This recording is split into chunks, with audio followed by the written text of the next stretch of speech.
السلام علیکم سارم بھائی.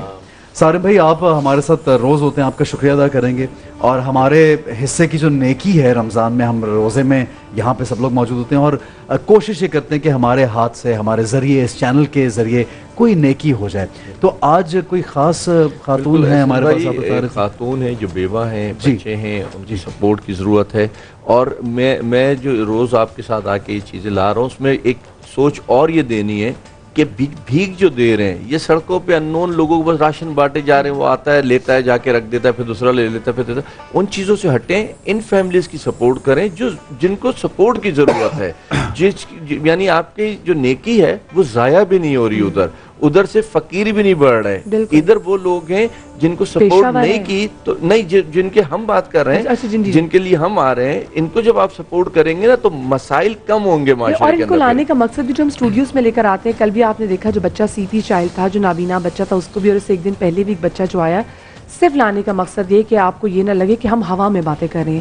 جو کیسز ہیں وہ ہم آپ کے سامنے رکھ رہے ہیں تاکہ آپ خود, اور یقین مانیں ان کو یہاں پہ بلاتے ہوئے تکلیف بھی ہوتی ہوئی, شرم بھی آتی ہے ان سے کہتے ہوئے کہ آپ اپنے بچے کو یہاں پہ اسٹوڈیوز میں لیں, لیکن کیا کریں, کہتے ہیں سین از بلیونگ, کہ تاکہ آپ لوگ دیکھ سکیں اور آپ کو پتہ چل سکے کہ اگر آپ لوگ ہیلپ کر رہے ہیں تو آپ لوگ کن لوگوں کی ہیلپ کر رہے ہیں. بہت اچھی بات کی آپ نے. اور مدیہ یہ بات ہم, کیونکہ آج ہمارا ٹاپک دعا ہے, تو میں یہ سمجھتا ہوں کہ دعا قبول کرانے کا اللہ کے ہاں جب آپ عرضی پیش کرتے ہیں, اللہ سے دعا کرتے ہیں, تو یہ قبول ہوتی ہے. بے شک ہمیں مایوس نہیں ہونا چاہیے, لیکن اگر آپ صدقہ خیرات کریں, اگر آپ نیکی کریں, کسی کی مدد کریں, تو آپ کی دعا زیادہ قبول ہوگی.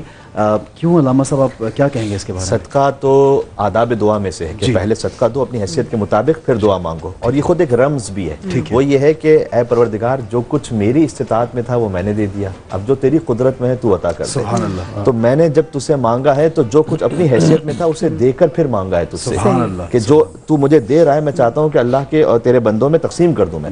تو خود صدقہ دے کر دعا مانگنا اس کے لیے خاص تاکید ہے. اور جیسے کہ آپ نے یہ فرمایا کہ یہاں بلانا بسا اوقات ایک مجبوری بھی بن جاتا ہے, تو اس کے لیے قرآن کریم میں ہے کہ تم صدقات دو اور انفاق کرو سرًا و علانیہ, چھپا کر بھی اور ظاہر کر بھی, دونوں کے اپنے اپنے مقصد ہیں. چھپا کر ہم اس لیے دیتے ہیں تاکہ خلوص باقی رہے, دایاں سے دے مائد کو پتہ نہ چلے. علانیہ اس لیے دیتے ہیں کہ دوسروں کو موٹیویشن ہو اور دوسروں تک اطلاع پہنچے. تو قرآن میں دونوں کے لیے اپنے اپنے طور پر آداب ہیں, اور دونوں انٹینشن سے فرق پڑتا ہے. کون خود نمائش. بڑی اچھی بات. دعا کے حوالے سے ذرا میں یہاں پہ یہ بھی بات کرنا چاہتی ہوں, جیسے آپ نے مانگنے والے لوگوں کا تذکرہ کیا, تو وہ اتنے پروفیشنل ہوتے ہیں, اتنے ٹرینڈ ہوتے ہیں, ان کو پتہ ہے کہ جب ہم نے کسی سے مانگنا ہے تو کیسے مانگنا ہے.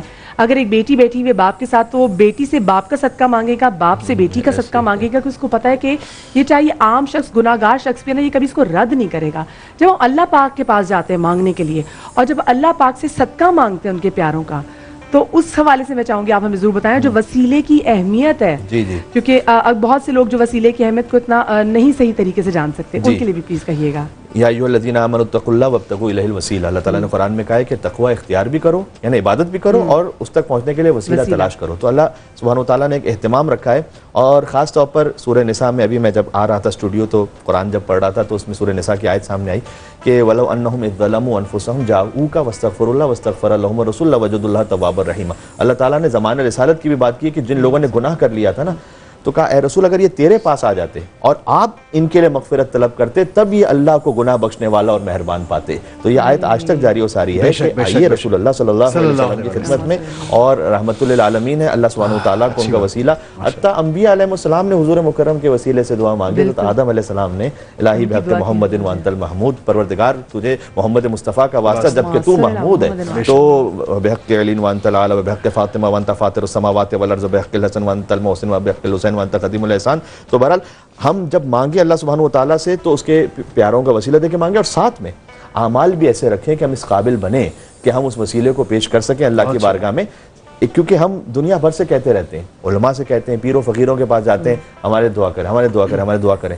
خود بنتے کیوں نہیں ایسے کہ لوگ تمہارے لیے دعا کریں؟ والدین تمہارے گھر میں سب سے بڑی نعمت ہے, ان کے پاس کیوں نہیں جاتے کہ ان سے کہو؟ بہت اچھی بات, بہت اچھی بات, وہ تمہارے حق میں دعا کریں. بہت اچھی بات ہے جی. جس طرح سارم بھائی یہاں پہ موجود ہیں, اور یقیناً آپ لوگ نمبر بھی دیکھ لیں گے اسکرین پہ, آپ نے کنڈیشن دیکھی, ایک فیملی, ایک خاتون ایسی جو کہ بیوہ ہیں, اور اس موقع پہ ہم لوگوں کو ایک دوسرے کا خیال رکھنے کا حکم دیا گیا ہے کہ معاشرے میں کبھی کبھی جب ہم یہ سوچتے ہیں اور پڑھتے ہیں کہ جس طرح سے اسلامی دور جو گزرا, جو کہ ایک کامیاب مسلمانوں کا دور تھا, جب ہم سب سے ٹاپ پہ تھے, بہت سکسیسفل تھے, تو تو کیا حکمران جو زبردست والے حکمران رہے، رسول خدا مصطفیٰ صلی اللہ علیہ وسلم کی آئمہ، اہل بیت، صحابہ کرام جو رہے، کس طرح سے وہ اس بات پہ ان کو حیرت ہوتی تھی اگر کوئی بھیک مانگ رہا ہوتا تھا تو ان کو لگتا تھا کہ یہ بھیک کیوں مانگ رہا ہے ہمارے اس دور میں، اور یہ کیا نوبت آئی کہ اس کو بھیک مانگنے کی ضرورت پڑ گئی، کیوں ایسا نہیں ہو کہ اسٹیٹ نے یا جو ویلفیئر سوسائٹی تھی انہوں نے کیوں نہیں مدد کی۔ میں آپ ہم لوگ نکل کے آج سارم بھائی کو یہاں پہ ہر روز ہمیں فیملی اور اس طرح کی بے شمار فیملیز ہیں جن کے لیے ہمیں یہاں پہ مانگنا پڑتا ہے۔ نمبر نیچے موجود ہے، آپ اس نمبر پہ پلیز رابطہ کیجئے۔ سر آپ بتائیے گا کہ جب دعا قبول کروانی ہو رب تعالیٰ کے ہاں، ایک دعا کو ہم چاہتے ہیں، ہم منت مانتے ہیں، ہم بہت سی دعائیں کرتے ہیں، روزہ اختیار کرتے ہیں اور پاکیزگی اختیار کرتے ہیں، تو صدقہ خیرات کرنے کی کتنی ویلیو ہے؟ کیا لیول ہے کہ آپ نے صدقہ کیا اور کس طرح سے دعا قبول ہو گئی؟ میرے نبی علیہ الصلوۃ والسلام نے ارشاد فرمایا صدقہ زمینی اور آسمانی 70 بلاؤں کو روکتا ہے۔ واہ واہ، صدقہ۔ پھر فرمایا کہ جو صدقہ دیتا ہے اللہ تعالیٰ اس کی عمر میں برکت داخل فرما دیتا ہے۔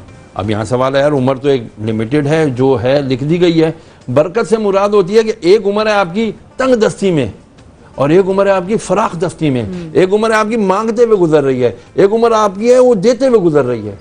تو فرمایا نیچے والا ہاتھ، اوپر والا ہاتھ نیچے والے ہاتھ سے بہتر ہے، تو کیوں نہ ہم اوپر والا ہاتھ والی زندگی مانگ لیں، اللہ سے خیر والی زندگی مانگ جو لیں۔ درازی عمر کی دعا مانگتے تو عمر تو دراز اللہ کر بھی دیتا ہے، کر دیتا ہے آپ نے نا۔ کہا کہ شاید دیکھیں ہمیں عمر تو دراز ہوتی ہے، دراز ہوتی ہے، عمر بالکل جی، ہوتی ٹھیک ہے، لیکن کیا ہوتا ہے کہ مطلب میں اس کو بالکل افرم کر رہا ہوں، کنفرم کر رہا ہوں کہ ہاں دراز ہوتی ہے، جب آپ کی خوشیوں میں عمر گزرتی ہے نا جی تو وہ بہتر ہوتی ہے۔ اچھا دوسری بات، لن تنالوا البر حتی تنفقوا مما تحبون، 14 پارہ پہلی آیت، تم ہرگز بھلائی کو نہیں پہنچ سکتے، کر لو کتنے عمرے کرنے ہیں، تم صاحب استطاعت تو حج کر کے آ گئے ہو، تصویریں بھی لگا دی ہیں، میں سال میں 6 عمرے کرتا ہوں، اس وقت تک تم بھلائی کو نہیں پہنچ سکتے جب تک کہ تم اپنی بہترین شے اللہ کی اس کے بندوں کی راہ میں نہ دے دو۔ بہت اچھی بات۔ پھر فرمایا کہ جو صدقہ دیتا ہے اللہ تعالیٰ اس کی عمر میں برکت داخل فرما دیتا ہے۔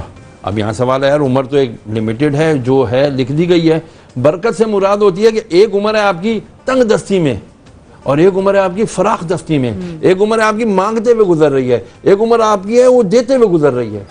تو فرمایا نیچے والا ہاتھ، اوپر والا ہاتھ نیچے والے ہاتھ سے بہتر ہے، تو کیوں نہ ہم اوپر والا ہاتھ والی زندگی مانگ لیں، اللہ سے خیر والی زندگی مانگ جو لیں۔ درازی عمر کی دعا مانگتے تو عمر تو دراز اللہ کر بھی دیتا ہے، آپ نے کہا کہ شاید دیکھیں ہمیں عمر تو دراز ہوتی ہے، دراز ہوتی ہے، بالکل ہوتی ہے، لیکن کیا ہوتا ہے کہ مطلب میں اس کو بالکل افرم کر رہا ہوں، کنفرم کر رہا ہوں کہ ہاں دراز ہوتی ہے، جب آپ کی خوشیوں میں عمر گزرتی ہے نا جی تو وہ بہتر ہوتی ہے۔